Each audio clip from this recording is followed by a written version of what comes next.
Habari za muda huu ndugu zangu, wananchi wenzangu pote mlipo. Ni yule Juma Omari Sharifu almaarufu Al-Kasusu. Nipo hapa ni mwendelezo ule wa kuelimishana, kukumbushana masuala mbalimbali ya kijamii. Lakini leo nikasema hapana, nije hapa kuzungumza na nyie kuhusiana na mwenge. Je, tunafahamu mwenge? Inawezekana wengine wanaopuuza hawafahamu umuhimu wa mwenge. Lakini nikasema hapana, nije hapa kuongea na vijana wenzangu, vijana ambao hawakuwepo wakati mwenge unaanzishwa. Ndio hao ambao wanasumbua leo hii. Wengine wanasema mwenge kafara ya nchi, mwenge uchawi, mwenge sio ufai, mwenge una gharama kubwa. Sasa leo tega masikio yako, macho yako, endelea kunitazama na kunisikiliza. Ufahamu kuanzia leo hii umuhimu wa mwenge. Kwanza, mwenge ni nini? Mwenge wa Uhuru ni alama muhimu ya kitaifa ya Tanzania ulioanzishwa mwaka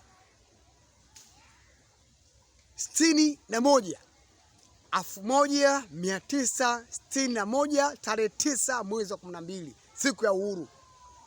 Mwenge huu ndipo ulipoanzishwa na ukawashwa katika mlima wa Kilimanjaro na Mwalimu Julius Kambarage Nyerere kuashiria uhuru, mwanga na matumaini na mshikamano wa kitaifa. Ni tochi ya chuma inayokimbizwa nchi nzima kila mwaka. Maana halisi ya mwenge wa uhuru ndo huo. Lakini kuna faida zake za mwenge. Faida za mwenge za uhuru nchini Tanzania ni pamoja na kukagua na kuzindua miradi ya maendeleo, kuimarisha umoja na mshikamano wa kitaifa na kuibua kero za wananchi. Pia unaleta matumaini, kukuza uchumi wa watu mmoja mmoja na kuhamasisha mapambano dhidi ya ukimwi. Hizo ni faida zilizopatikana katika mwenge wa uhuru. Leo mwenge unakimbizwa. Faida zake na hizo: mshikamano,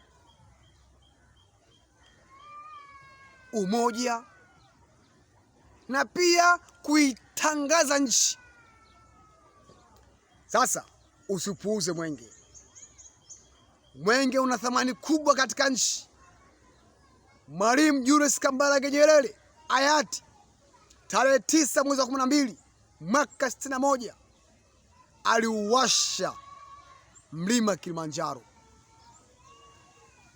Toka kipindi hicho unakimbizwa nchi nzima kila mwaka kwa ajili ya kudumisha amani. Sasa kijana mwenzangu, usiotambua, usiojua, usipotoshwe na wanasiasa.